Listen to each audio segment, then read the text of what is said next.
Hello everybody, this is Stephen Howson, this is Full Time Devils, and I am delighted to be joined by Statman Dave, Adam McCullough and Alex Hilton from Blue Moon Rising TV. This is the huge Manchester Derby debate. We're going to decide which side is better. Is it red or is it the blue like 8th near Stockport? We're going to find out. We've got 5 points to go all the way through. We might even have a bonus round if we need that as well. So the first point that we're going to have is season expectations. Alex, I'm going to come to you because I know that after winning all those 10 games at the start of the season, City fans and even like Xavi was coming out and saying that not only are they going to win the league, he's going to do the quadruple in his first season. Didn't quite pan out that, did it? No, it didn't. No, it didn't, Alex! You've been As you were. Are you really the chair on this? I am neutral Howson in the neutral corner. Carry on. Neutral Howson. Wouldn't be the first time United had the ref on their side, would it? Now, let's be honest. Right, yeah, and obviously Xavi is a lifelong Manchester City spokesperson, is the best person to go to. He knows your manager. Let's be honest. Let's be honest. I think we did get carried away. I'll hold my hands up and say that. I think a lot of City fans thought, look at the way we're playing. I think Guardiola a little bit thought that, but I think he also works out that you can't force those players to play at that intensity every week in the Premier League. That said, I think most Manchester City fans, when Pep was appointed over the summer, I think we understood that the club was going to go through a massive transition. And I think a lot of City fans did say, as long as we get a top 4, we'd like to see a cup final, we'd like to see us make progress in the Champions League. We'd have taken that. Now, it looks like we're probably going to scrape top 4. The Champions League didn't go as we hoped it would. The FA Cup didn't go as we hoped it was. And we got knocked out of the League Cup to yourselves, which certainly wasn't ideal. So, have we met the expectations? I think we've met the very, very bare minimum. But I think the way that we were playing and the opportunity that we had to really make an impact on the league and the Champions League this year, questions have got to be asked. Questions do have to be asked. Dave, what do you reckon? Manchester United season expectations? How have we done for our expectations? Well, at the start of the season, obviously, with the signings of Mkhitaryan, Paul Pogba, Zlatan Ibrahimovic, Eric Bailly, I was really excited and I kind of thought United would go on to win the league, but I think the inconsistencies maybe at centre-half has been a little bit of an issue that United need to address, and obviously the goal scoring is a bit of an issue. But I thought we'd win the double. I thought we'd definitely clean up in the Europa League, and we've won the League Cup, so we are going to win the double this season, which is a good progress for United. I think Manchester United, it's an interesting one. Under Louis van Gaal, it was so boring. Fans were bored to tears. Under Mourinho, it's a bit better. It's more exciting. United are creating more chances. Defensively, they are 20 times better in terms of sitting back and soaking up pressure. That Louis van Gaal side, if you put any pressure on that back four, it'd absolutely crumble. Mourinho sort of brought that stability back, and I think next season's the big season for United, but also for Manchester City in terms of progress under both of these managers. Adam, progress or no progress compared to the season expectation? There has been progress. I think in terms of the league, it's been a little bit slower than I expected. I expected us to do better in the league. That's because of Jose Mourinho knowing the league a little bit more. So I thought we'd do better in the league. But having said that, there's definitely been progress for Manchester United. I think the arrival of Zlatan, Pogba, and Jose Mourinho has lifted the mentality at Manchester United. We now don't expect to lose games anymore. I don't go into games thinking we're going to lose many of them. I doubt whether we're going to win because of the form that we've shown in the league at home. And there's been a lot of draws. But I think Jose Mourinho, if he reassesses it at the end of the season, and Manchester United fans, and we are in the Champions League, if that's through winning the Europa League, great. We've got a little trophy under our belt.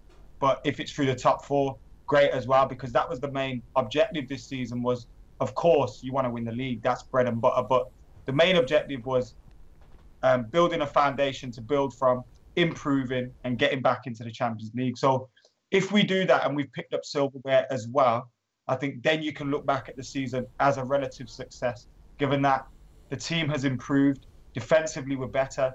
The mentality has got a lot better as well. The team spirit's there. We think we can win games even when we're losing with 10 minutes to go, which, you know, you take that as a given as a Manchester United fan, but over the last 3 years, that hasn't been there. So there's been a lot of improvements at Manchester United, but I did expect it to be a little bit quicker in the league, and I expected us to win a few more games than we have. But I am happy with, if we end up in the Champions League, I will be happy with the way the season's gone. At the start of the season, I think I said I thought United was going to win it, and I thought Chelsea was going to come second, splitting us and City, actually. I thought City wasn't going to progress as much as a lot of people really expected them to. Obviously, I massively overestimated what United was going to do in that one. But we've not been that far away. Those draws at home, the chances, we're massively under average in terms of chance completion. But there's no excuse for it. We should have been a little bit better, but there are positive signs going into next season. No, if we look back at last season, Marcus Rashford retired Di Michaelis. Who's he going to retire this year? Dave? I think it's going to be Vincent Kompany. He's had enough, he's had a good run at Manchester City. Won't ever win the treble, so it's fantastic. Bye-bye, or a Kompany. back-to-back title. Thanks for coming. Or a back-to-back title. So there's things that or a Vincent European Kompany, Cup. Or a European Cup. You can keep going, Alison. You can keep, jumping Senior in, and there'll be things that he hasn't done. But it'd be great for Marcus Rashford to retire Vincent Kompany. But more importantly, Marcus Rashford has sort of really come out of the shadows in recent weeks for Mourinho and for Manchester United. In the last 5 games, he's been fantastic. 30 dribbles, 5 chances created, 3 goals and 1 assist. But he's really carrying United's attack, and it's cracking that United again have a young player, 19 years old, that's come through the academy that they can look at as a saviour, and they can look at that's already putting a massive impact on some really big games this season. You think of last season, the goal in the derby, the 2 against Arsenal. It's just been massive for Marcus Rashford. And as a United fan, I'm happy that I can see a player that's come through the academy that you can support. Similar to Jess Lingard. I've loved Jess Lingard recently, coming into the side, getting this new contract. Absolutely fantastic. When players come through Manchester United and they can be good squad players, they deserve these deals and they deserve to be supported. It's a bit hypocritical of some United fans to say, play these youth players, play all this youth, and then when we've got a youth player that's come through United that's now 25, get him out of the club, he's not good enough, he doesn't deserve this contract. There's this flip side where it's a bit strange, and I believe that Jess Lingard and Marcus Rashford are going to be very, very important for United in the next few seasons under Mourinho. And the Full-Time Devils subscribers, which makes them top lads.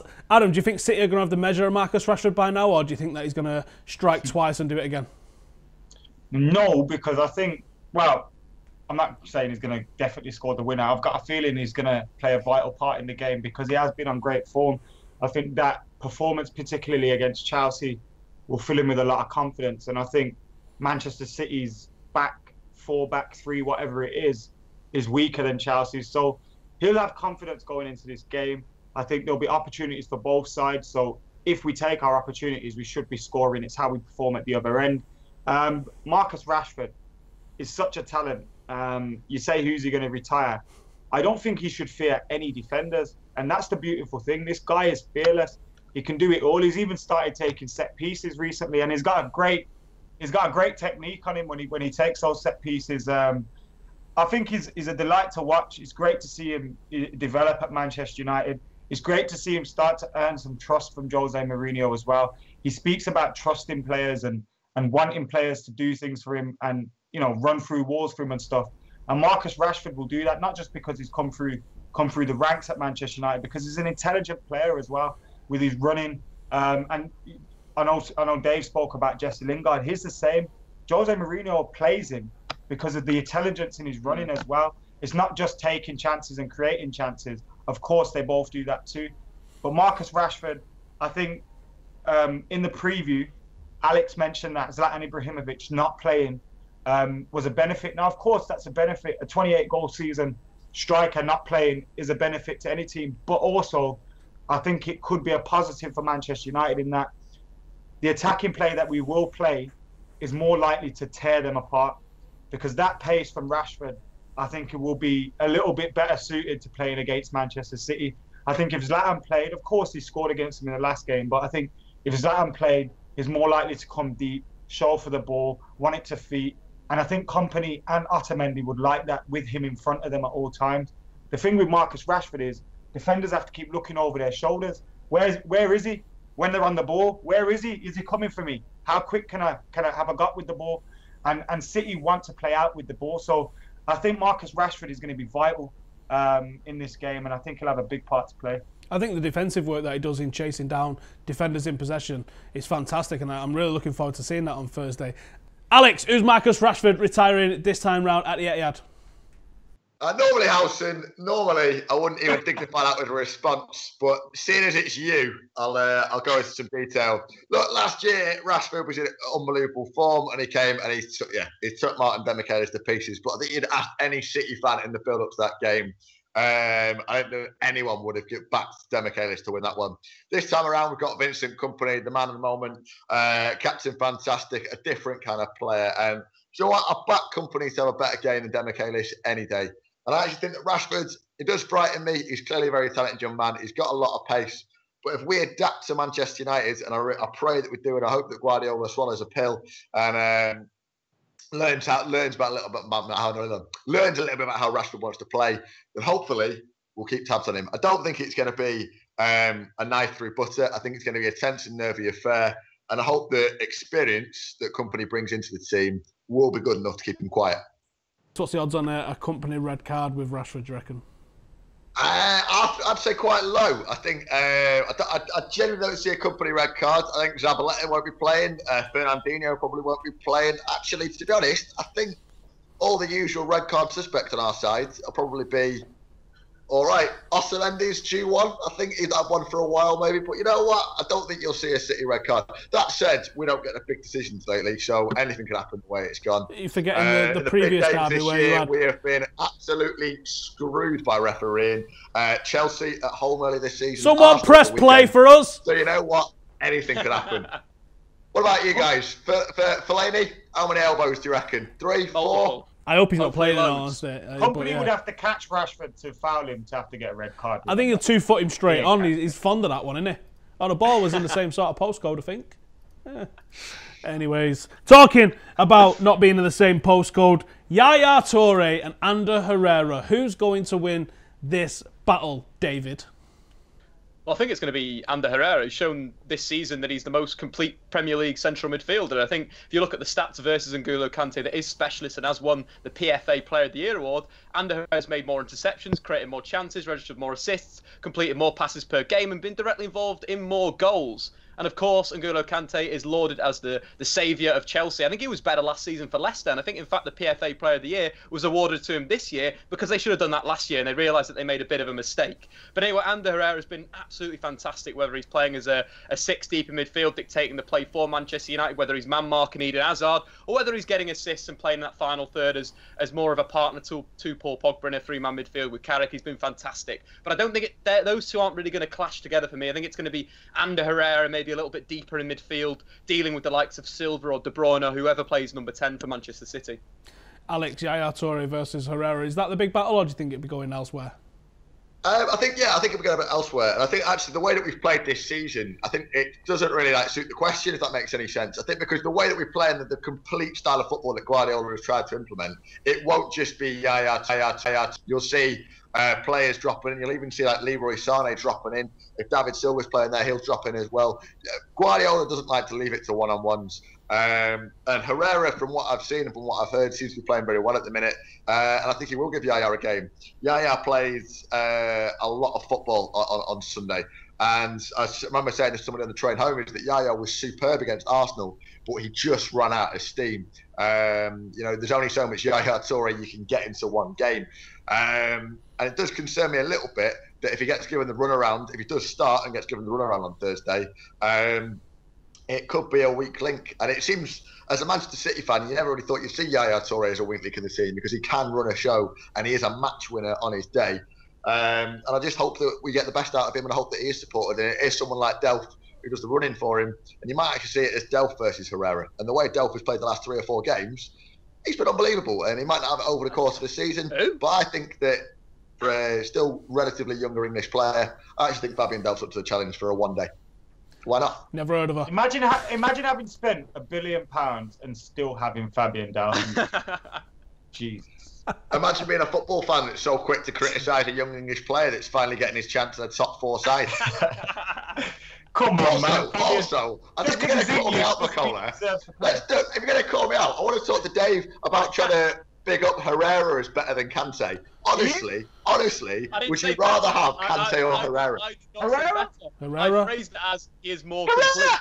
Oh, my days. Mate, Kante or Herrera, yes or no, Houghton? Herrera. He ain't Spanish, he's Basque.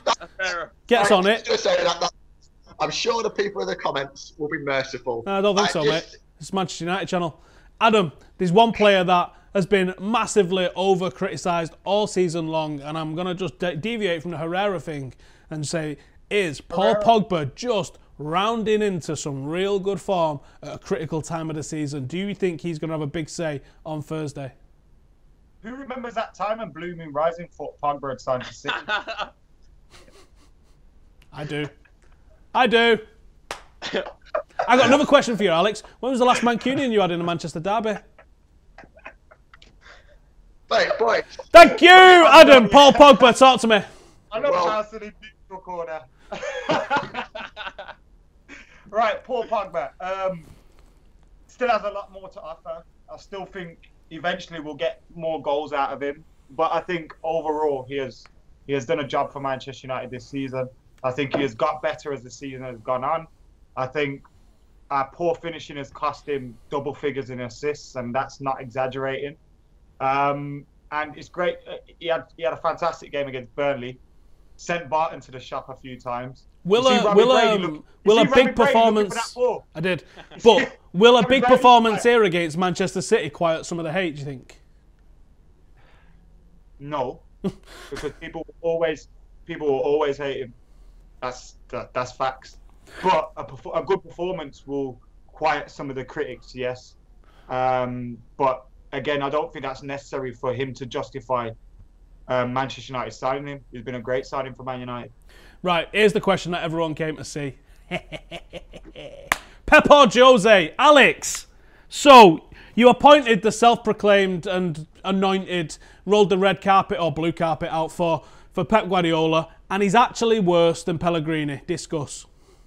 Bollocks, Howson. All right, let's go for that blow by blow. I think first off, I think Guardiola is better than Mourinho. Arrest me. Number two, I think you said that he was the self-appointed. Find me somewhere where Guardiola has said he's the best of all time. That was maybe. I'll retract that one. You can have that. All right, cheers. I think it's everyone else has put that on him, and I think a little bit is where the criticism of Guardiola has come from. I think, and myself included, I think the fact that fans around the world, outside Manchester United, almost unanimously agree that Guardiola is better than Mourinho, is his criticism. I think that he is therefore held to a very, very high expectation. The reason that I am happy with Guardiola this season is that we are still in the top four at the time of talking. When we have got it right this year, when it has worked, I'm talking about the first leg at Monaco, I'm talking about Barcelona at home. When we have got it right, we have been better than any Manchester City before. We have been infinitely better than Pellegrini City or Mancini City when we have got it right, and that just shows that you can see what he's working towards. Now I'm going to hold my hands up as well, and I'm going to say, dropping silly points at home, getting beaten away, it has been a little bit embarrassing, and it's not what I expected. I will grant you that. But I also think with Mourinho, there's been moments this season where you've thought maybe this isn't working, and you have had a little bit of doubt. What Guardiola has been working towards, when we've got it right, when the players that he's brought in have worked, it's been unbelievable. And I hate to sound like a Liverpool fan, but it makes me excited for next season when there's a couple more players brought in and there's a little bit more time. And next year, I think we will have to challenge for the title next year, because otherwise... But let me just throw something at you. Let's say you come fifth and you end up in Europa League, which definitely hinders your form in the league. He's taking you then backwards in the league, if that's how it goes down, despite spending 150 odd million and bringing in talent like De Bruyne, who's a phenomenal footballer. He did worse in the Champions League, and he's bald. Yeah, he is bald, and I love it. Do you know why I love the fact that Pep Guardiola is bald? Is because for so long, Manchester United fans had to get down to his hairstyle as the criticism. No, ignore the hair. Talk to me. You're worse in the league, you're worse in the Champions League, and Pellegrini won a cup. So how is he better than Pellegrini? Back to my original statement, that Pellegrini's better than Pep Guardiola. Guardiola has reinvented players like Alexander Kolarov that nearly every Manchester City fan wanted to go in the summer. He reinvented him as a ball-playing centre-back. Those are the reasons that Guardiola wins every time over Pellegrini. And I was a big fan of Pellegrini. I got a lot of time for him. But I think objectively, sorry boys, but Guardiola is a massive improvement. In defence of City, I think, Steve, if United finished fifth, for example, this season and didn't get Champions League football because we didn't win the Europa League, we would still think United have improved this season. Because we've seen every single game. So I can kind of see where Alex is coming from in that point. But I find it embarrassing with Pep Guardiola when, like, the reason Manuel Pellegrini won stuff, and won cups was because he knew how to get a result at times. And I think, obviously, a lot of great managers have this where they don't change or they're very stubborn in their ways. But I find his inability to want his teams to defend at times, and I don't mean playing defensive, I mean just being good and doing sensible things defensively. I find that a little bit naive and a little bit embarrassing that a manager like that can't, because when you're coming to England, you have to know you can't play the same way as you did in Germany. You can't play the same way you did in Spain. And that's why I feel in England, Jose Mourinho is a little bit of a better option in terms of he has a plan A, he has a plan B. That plan B might not be pretty at times, but ultimately, if you want to win a title, it may be necessary. And I think it's a little bit naive from Pep Guardiola, but they play great football when it works well, like Alex says, when it works well. And it hasn't worked well a lot for them this season. And I think if they finish outside the top 4, I think questions have to be asked of Pep. But I don't think anybody could really say he deserves to be sacked, because we wouldn't sack Jose if he was in the same situation. Let's get it back on track then. Who's had the better season, Adam? Jose or Pep? Talk to me at the end of the season. Because a League Cup don't mean let's just say that. If we finish outside the top 4, we end up getting knocked out of the semis against Celta Vigo, and we've only won the League Cup and we haven't got Champions League football next season, and City do, they've had a better season. Dave. So let's talk at the end of the season. David, who's had the better season, Pep or Jose? I think Jose, he's won a trophy. Whether it is the League Cup, whether it is anything, it's still 1-0 to Mourinho. I think Mourinho's come on with this side, and Pep's still struggling with his best team. I think there's a number of issues he's had tactically. You know, thinking Kevin De Bruyne playing out wide, not using Sterling recently is perplexing me. I don't know why he's playing Kevin De Bruyne on the right and not using Sterling to stretch the opposition, thus opening up space for all these central midfielders Pep Guardiola likes to play. I think his experiment with inverted fullbacks didn't quite work at Bayern Munich, especially at the top level. We're talking Champions League semi-finals. He tried that at Manchester City.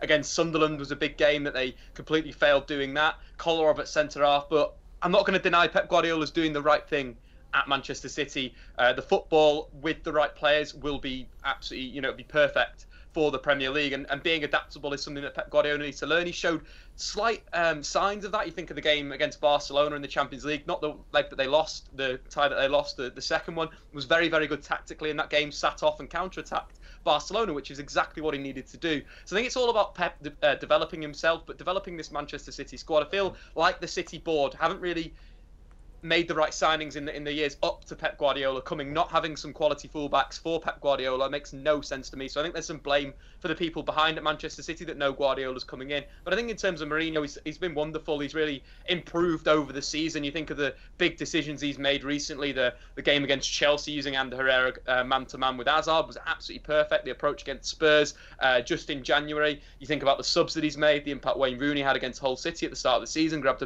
a vital 3 points there. The 3-4-3 against Borough. I think with Mourinho, you can see exactly what he's doing. It's tangible on the pitch, whereas with Pep, it's going to take a bit of time to see that's exactly what he's doing, because obviously Mourinho makes the snap decisions at the game. He'll chuck on Marouane Fellaini as a striker. I think it's a difficult thing to judge, but I'd say Mourinho so far this season has definitely got the beating of Pep Guardiola. Team-wise, Alex, who's had the better season, Manchester United or Manchester City?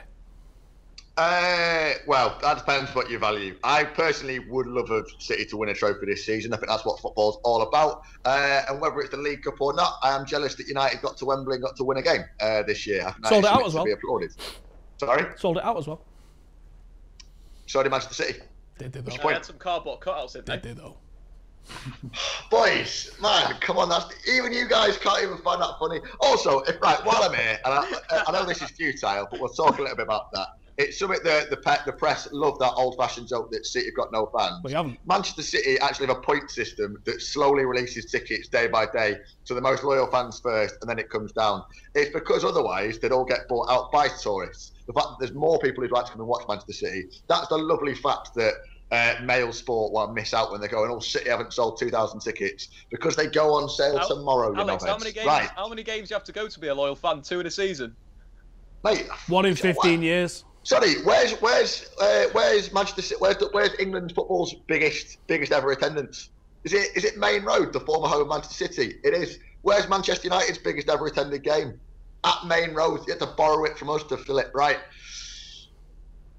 Have you finished? Back Have you to the finished? point, who's had a better season? At the end of the day, Manchester City were playing in the Champions League. They're playing more competitive games than Manchester United in terms of, sorry, not more competitive games, as in they're playing bigger games than Manchester United, and they're still higher in the league. I think for me, statistically, that proves that we have had marginally a better season. But you know what? I think both managers have underperformed. And I think both clubs have underperformed. I think the top three this season should easily have been City, United, Chelsea in any order. And it hasn't been. Chelsea have been superb. They have been ruthless. Conte did not have his players. The club was not groomed and wasn't prepared for him. And you know what? He's gone in and does the business. And all the excuses that we've both made, both City and United, to say that the manager's not had time and they've not had his style of play, I think Chelsea have embarrassed us both this year. I'd go as far as to say that neither City or United hit the target, and both managers have to do something major next year. Otherwise, in defence of both managers, when you're only playing one game a week, it's easier to implement a plan than when you're having to travel to the arse end of Russia on a Wednesday or a Thursday to go and play against whoever. Even Champions League, there's no time for all that preparation that you get if you're not in all those competitions. But no, such is life. Adam, who's had the better season, United or City?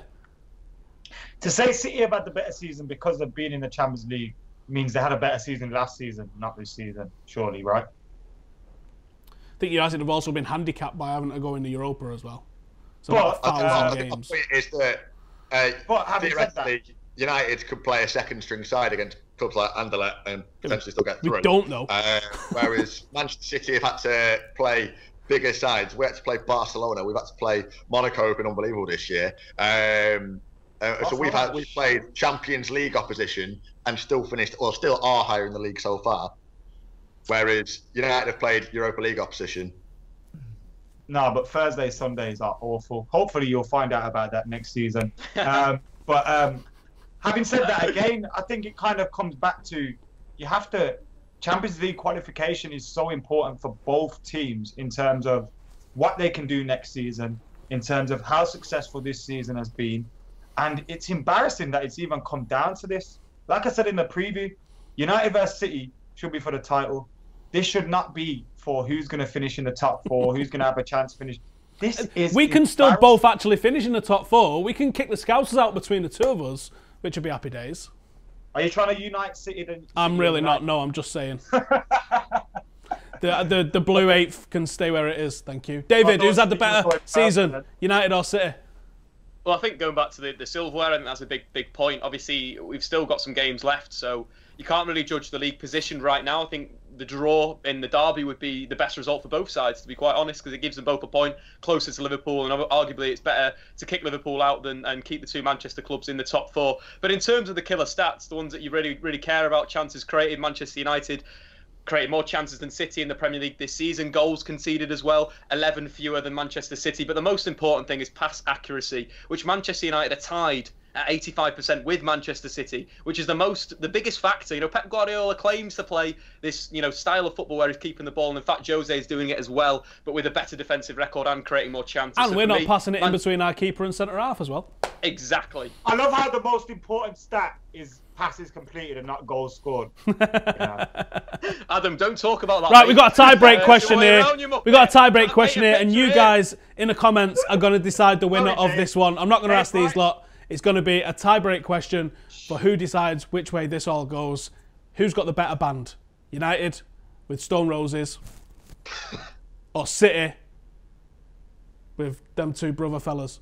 Let us know in the comments who's got the better band and who's better, United and City, on every single level. Who's had the better season, Pep or Jose, and who's got the most fans? It's certainly not the blue quarter, is it? Anyway, thank you for joining us. Thanks to all these guys for joining us. Let's hope we give them a slap on Thursday and get above them in the Premier League.